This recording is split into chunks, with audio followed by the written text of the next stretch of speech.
우리가 흔히들 상간자 위자료 소송이라고 하는 게 있는데요. 그 위자료 청구 소장을 받으신 피고 입장에서 이거는 억울하다. 뭔가 좀 사실과 다른 부분이 있다. 이러신 경우가 있습니다. 이때 어떻게 대응을 해야 되고 어떻게 하면 기각을 시킬 수 있을지 궁금해 하시는 경우가 있는데요.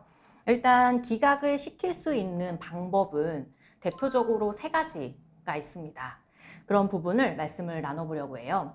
우선 상간자 위자료 소송을 이제 당했는데 나는 사실 지금 원고라고 하는 사람의 배우자가 유부녀 또는 유부남이라는 사실 자체를 몰랐다. 이제 이런 경우가 있으세요. 그러면 본인이 오히려 피해자이신 거죠. 이런 경우에 그럼 나는 유부녀, 유부남이라는 걸 몰랐다라는 것을 좀 전달을 잘 해주셔야 되는데, 그 다음에 또 예를 들어 이미 혼인 파탄 이후다. 나는 저 분을 만난 거는 맞은데, 뭐 이미 이혼 소송이 제기된 후에 만났다든지, 이제 객관적으로 완전히 혼인 파탄에 이른 후에 만났다라든지, 이런 경우가 있을 수가 있습니다.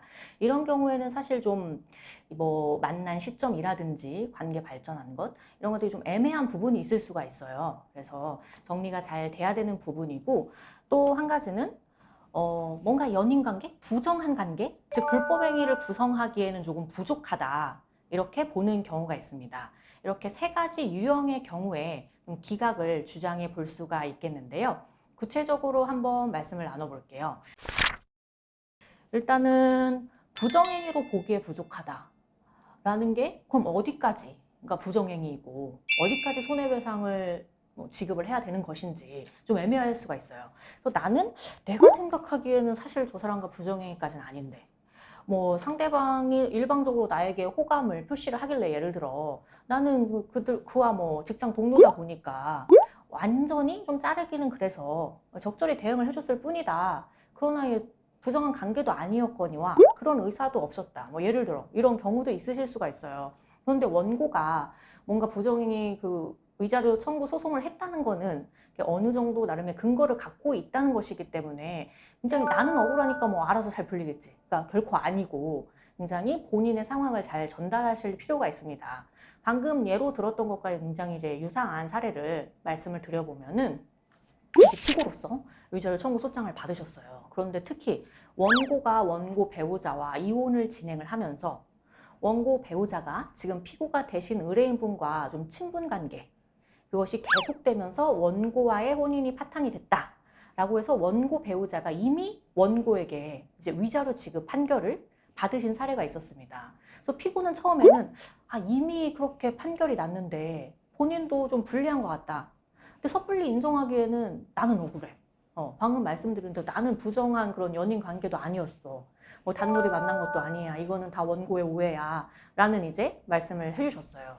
그래서 저희가 본인이 이제 오해할 만하다. 좀 어느 정도 친분 관계가 있으셨으니까. 그래서 원고의 배우자는 피고에게 뭔가 연인 이상의 그런 감정을 갖고 표시를 했던 건 맞다. 애정 표현을. 근데 피고는 그랬던 게 아니고 다만 이제 직장 동료이다 보니까 완전히 자르기가 좀 애매해서 적절히 맞춰줬을 뿐이다. 그리고 뭐 단둘이 만났다거나 단둘이 무언가를 계획했다거나 이런 거는 원고의 오해다. 라고 이제 말씀을 하셨고요. 다만 이제 언뜻 보기에는 좀 오해의 여지가 있기 때문에 그러면 두 분이 만나신 게 아닌 게 맞냐?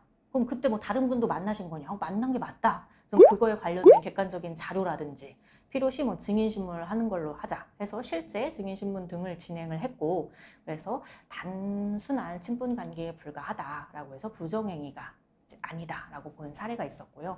뭐 이 외에도 예를 들어 피고가 원고 배우자 혼자 있는 집에 몇 시간 이상 이제 들어갔던 사례가 있었어요. 들어가서 원고의 배우자만 있는 집에 피고 혼자 들어가서 몇 시간 동안 같이 머문 사실이 뭐 2차례 이상 인정이 됐는데 그렇다면 원고로서는 당연히 이게 위자료가 인정돼야 할 사안이 아니냐라고 이제 주장을 하셨고 저희도 이제 그 말씀만 들어보기에는 부정행위로 보이는데 뭐 특별한 사정이 있으셨냐라고 말씀을 들어보니 이것이 부정행위가 아니고 이러이러한 여차해서 이제 들어간 것이고 둘의 관계가 어떠하며라고 말씀을 좀 상세히 해주셔서 그런 부분을 좀 전달을 해서 기각받은 사례들이 있습니다. 그렇게 보면 일단은 원고가 소송을 제기한 이상 피고로서 기각을 받는 거는 쉬운 것은 아니고 이제 제3자가 보기에 부정행위로 보일 만한 어느 정도의 사실이 있는 경우가 많은데 그것이 부정행위가 아니라면 왜 아닌지 그 앞뒤 전후 사정, 그리고 관련된 자료, 필요시 증인신문까지 진행을 하면서 억울한 부분을 풀 수 있어야 되겠습니다. 그리고 그 다음에 보면은 또 유부 남녀 인식 부분인데, 이 부분을 정말 그런 경우가 있어요. 원고 배우자가 뭐 당연스럽게 본인이 결혼을 안 한 사람인 것처럼 행동하는 경우, 말 안 해주니까 모르는 거, 또는 나는 뭐 이혼을 하고 혼자 살고 있다라든지 이런 경우가 있죠. 그럴 때는 그럼 처음에 유부녀라는 걸 이제 갑자기 알게 되셨을 텐데 그때 어떤 반응을 보이셨는지, 그게 자료로 남아있는지부터 시작을 해서 우리가 좀 적극적으로 증명을 해야 될 필요가 있을 수 있죠. 그런 식으로 이제 전달을 해서 유부남녀 인식이 없음으로 손해배상 책임이 인정되지 않는다 해서 기각을 이끌어낸 사례들이 있습니다. 그리고 그 다음에 이제 혼인 파탄 이후라는 건데, 이 부분도 좀 애매해요. 근데 뭐 예를 들어 원고와 원고 배우자 사이에 이미 이혼 소송이 제기된 이후에 만나신 거다, 만난 시점 자체가 뭐 그런 경우라든지, 뭐 명확하게 이혼 소송이 제기된 건 아니지만 양측에 이미 이혼 합의를 하고 뭐 구체적인 그런 합의서를 쓰는 단계 뭐 이후였으며, 예를 들어 뭐 별거 중이고 이런 구체적인 사례가 있으면 그런 것들을 좀 자료화해서 제출할 필요가 있고요. 저희가 뭐 그런 것을 제출해서 이제 비자료 청구를 기각시킨 사례가 있습니다.